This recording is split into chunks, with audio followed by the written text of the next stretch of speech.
আপনাদের কল্যাণের জন্য। শুধু কল্যাণের কেন কল্যাণ হবে, আপনাদের কল্যাণ কবে হবে? শুধু কল্যাণের কেন কল্যাণ হবে, শ্রীরামপুরবাসীদের কবে কল্যাণ হবে?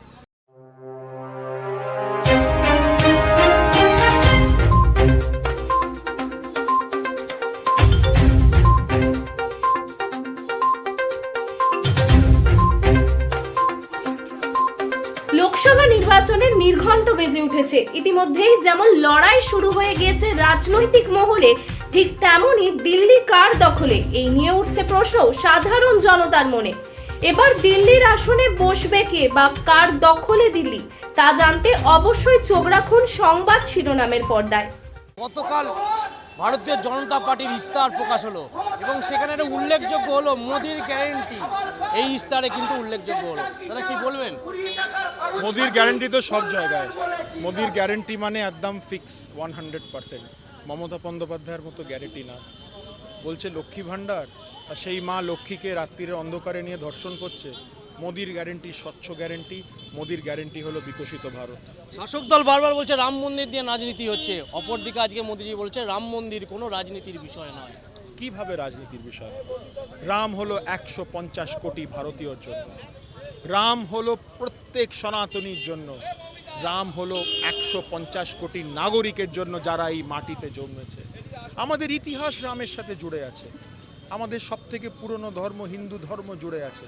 ওনারা এটা বিভ্রান্ত করছে, ধর্মীয় লাইনে ওনারা রাজনীতি করার চেষ্টা করছে, এটা ঠিক না। আপনারা বারবার অভিযোগ করছেন রাজ্য সরকারের পুলিশ শাসক দলের হয়ে কাজ করছে। আজকেও আপনার পথসভা শুরুর সময় সেই পুলিশের সাথে এই বচসা আগামী দিন। প্রথমে বলি, রাম নবমী পারমিশন প্রশাসন দেয়নি। মহামান্য কলকাতা হাইকোর্ট প্রশাসন আমাদের পারমিশন দিল রামনবমী। প্রশাসন কেন রামনবমী আটকে চাইছে? কেন ওরা হিন্দু বিরোধী কাজ করছে? এক। দুই, আজকে জনসম্পর্ক পুলিশ আটকালো, আপনি ওখানে উপস্থিত ছিলেন। আমি যখন বলছি প্রমাণ দাও, আমাদের কোন কার্যকর্তা ফ্ল্যাগ নিয়ে যাচ্ছে, কোনো প্রমাণ নেই।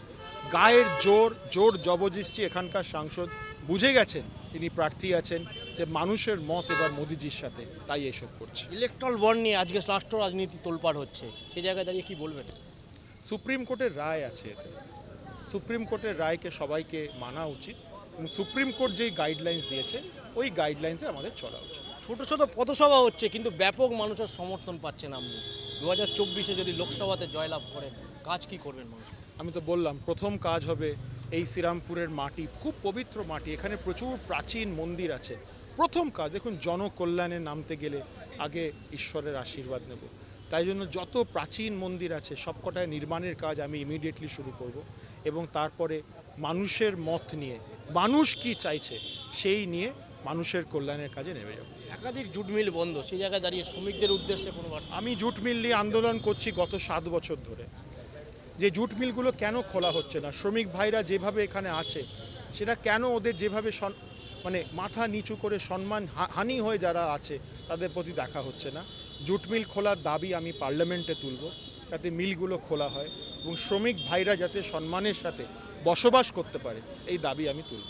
লোকসভাতে আপনার জয় নিশ্চিত, সাধারণ মানুষের সমর্থন বলছে। অপরদিকে এই লোকসভার আগেই শ্রীরামপুরে পোস্টার পড়েছিল নতুন সাংসদ চাই, কিন্তু দলের সেই পুরনো সাংসদের উপরে আস্থা রাখলো, কি বলবেন? যিনি প্রার্থী হয়েছেন ঠিক আছে, জনসমর্থন মোদিজির প্রতি আছেন, জনসমর্থন রাষ্ট্র গঠনের প্রতি আছেন। কারণ কল্যাণবাবু এখানে কোনো কাজ করেননি, উনি মানুষের সাথে কানেক্টই রাখেনি। মানুষ চাইছে ওনাদের কথা দিল্লি অবধি যাক। এবার মানুষ বিচার করুক, নরেন্দ্র মোদী প্রধানমন্ত্রী, কে আপনার কথা নিয়ে যেতে পারবে, মোদিজির প্রতিনিধি না কল্যাণ বন্দ্যোপাধ্যায়? সন্দেশখালীর মায়ের বোনেদের আওয়াজ আজকে সারা বাংলা নয় সারা বিশ্বে ছড়িয়ে পড়েছে। আজকে মমতা ব্যানার্জি আলিপুরদুয়ারের সভা থেকে বলছেন সন্দেশখালীতে একজনও মারা যায়নি। ভেবে দেখুন আপনি, হাস্যকর ব্যাপার, লজ্জাজনক ব্যাপার। সন্দেশখালী নিয়ে যখনই ভাবি মানে হৃদয়টা একদম জুড়ে ওঠে, চোখে জল চলে আসে। মানে এইভাবে মহিলাদের সাথে অত্যাচার ভাবা যায় না।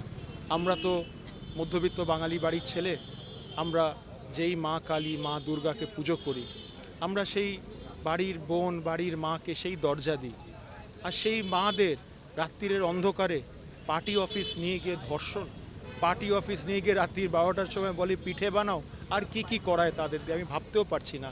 দেখুন, আমরা মধ্যবিত্ত বাঙালি পরিবারের ছেলে, আমরা সমাজকে গড়তে রাস্তায় নেমেছি।